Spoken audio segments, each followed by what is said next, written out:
22 दिन, सिर्फ 22 दिन मदरसा में वंदे मातरम मैंडेटरी कर दिया गया। 5 रुपये में फीस और राइस मिल, 400 कैंटीन है, liquor shop school colleges and temple के पास बैंड कर दिए गए। वुमन को 3,000 हर महीने। आयुष्मान भारत को ज्वाइन किया। बीएसएफ को 600 एकड़ ज़मीनें अलॉट की गई और उसके ऊपर बीएनएस द्वारा तुरंत इम्प्लीमेंट किया गया।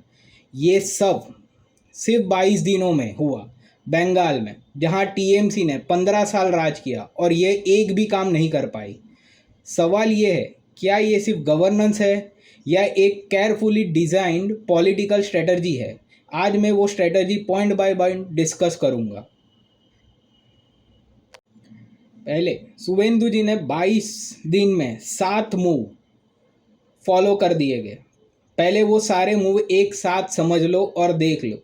पहला मूव, वंदे मातरम इन स्कूल्स। 13 मई को वेस्ट बंगाल के एजुकेशन डिपार्टमेंट ने नोटिफिकेशन इशू की, वंदे मातरम गवर्नमेंट स्कूल में मैंडेटरी।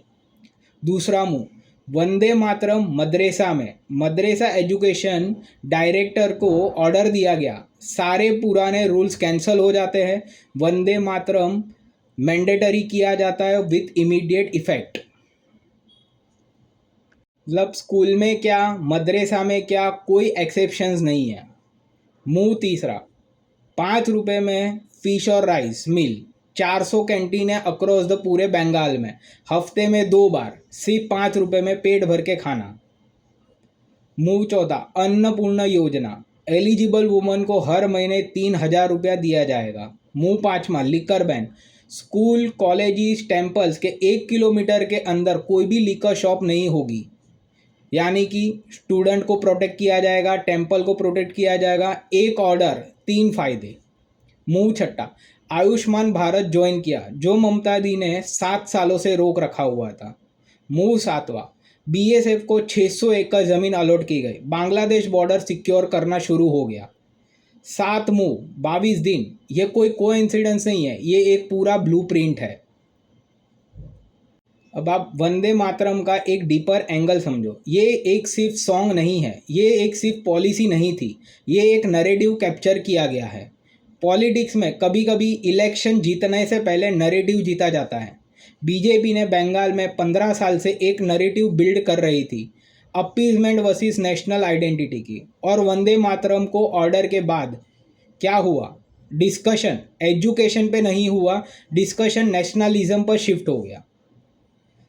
बैटलफील्ड बीजेपी ने चूज़ किया, टीएमसी को उसके ऊपर खेलना पड़ा। और जब डिबेट आपके चूजन बैटलफील्ड के ऊपर आ जाए तो आधी पॉलिटिक्स वहीं पे जीत जाती है। मिनिस्टर खुदीराम तुडू ने खुद बोला, संताली लैंग्वेज स्कूल में वंदे मातरम मैंडेटरी है तो फिर मदरसा में क्यों नहीं? ये एक सिंपल लॉजिकल आर्ग्यूमेंट था, लेकिन पॉलिटिकली बहुत ही पावरफुल। लॉजिक सिंपल था, बैटलफील्ड चूजन था, अपोजिशन स्पीचलेस थी। बंगाल में 27% मुस्लिम पॉपुलेशन है, कई डिस्ट्रिक्ट में ये पॉपुलेशन तो और भी ज़्यादा है। इसीलिए ये डिसीजन सिर्फ एजुकेशन पॉलिसी नहीं है, ये एक इलेक्टोरल रिस्क भी था। मतलब बीजेपी सिग्नल दे रही है, हम अपने कोर नैरेटिव से कॉम्प्रोमाइज़ नहीं करेंगे, even in a demographic difficulty state में भी। रिस्क लेते हैं वो जो कॉन्फिडेंस होते हैं, बीजेपी ये मामले में पूरी कॉन्फिडेंस है।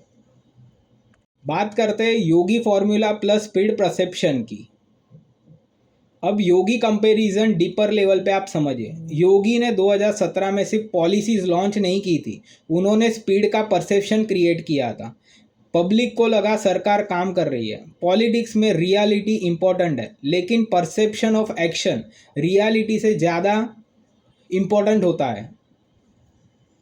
लोग पॉलिसीज याद नहीं रखते, लोग मोमेंटम याद रखते। शुभेंदु भी एग्जैक्टली वही कर रहे हैं। हर 2-3 दिन में एक नया अनाउंसमेंट आ जाता है, हर अनाउंसमेंट के बाद एक नया हेडलाइन साइकिल में चालू हो जाता है। वंदे मातरम का हेडलाइन, ₹5 मिल वाला हेडलाइन, लिकर बैन हेडलाइन, 3,000 रुपया हर महीना वुमन को, वो भी एक हेडलाइन। जब हर हफ्ते नई अनाउंसमेंट आए तो पब्लिक को लगता है सिस्टम मूव कर रही है, और जब सिस्टम मूव करता है तो दिखता है कि अपोजिशन डिफेंसिव मोड पे चली जाती है। ये योगी ने यूपी में यही किया था। सुवेंदु जी बंगाल में सेम प्लेबुक फॉलो कर रहे हैं, ब्लूप्रिंट सेम है, स्पीड भी सेम है, साइकोलॉजी भी सेम है।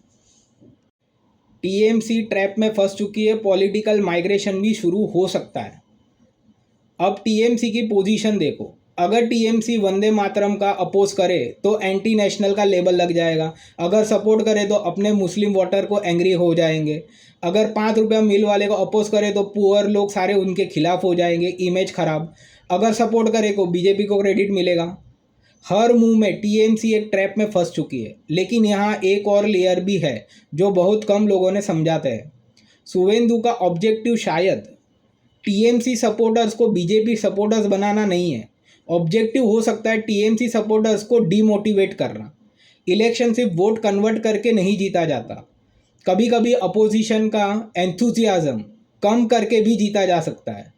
वोटर्स बदलो या नहीं, बस उन्हें घर पर रखना काफ़ी होता है। अगर टीएमसी कैडर को लगने लगे कि हवा बदल रही है तो पॉलिटिकल माइग्रेशन शुरू हो जाता है।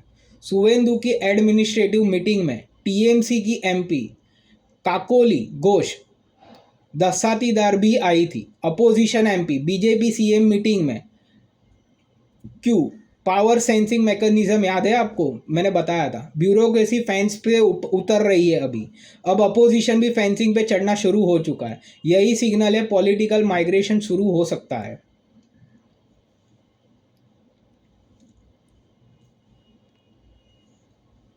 समरी ये है, पहला 22 दिन 7 बड़े मूव टीएमसी 15 साल में नहीं कर पाई। दूसरा, नरेटिव को कैप्चर करना, वंदे मातरम ने बैटलफील्ड सेट कर दिया। तीसरा, स्पीड परसेप्शन, हर हफ्ते नई हेडलाइन, सिस्टम मूविंग करते हुए दिख रहा है। चौथा, TMC trap, demotivation strategy, political migration शुरू हो सकता है।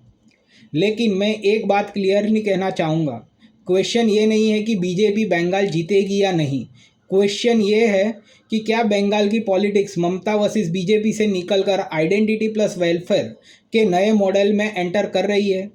अगर ये ट्रेंड कंटिन्यू रहा तो 2026 का इलेक्शन सिर्फ गवर्नमेंट चेंज का इलेक्शन नहीं होगा, ये बंगाल के पॉलिटिकल कल्चर के ट्रांसफॉर्मेशन का इलेक्शन होगा।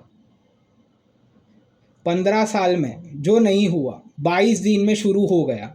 स्पीड सबसे बड़ा पॉलिटिकल वेपन है। मैं हूं अंकित मोदी एनालिसिस पर। अगर आपको ये वीडियो पसंद आई हो तो लाइक एंड सब्सक्राइब और कमेंट ज़रूर कीजिए। Thank you.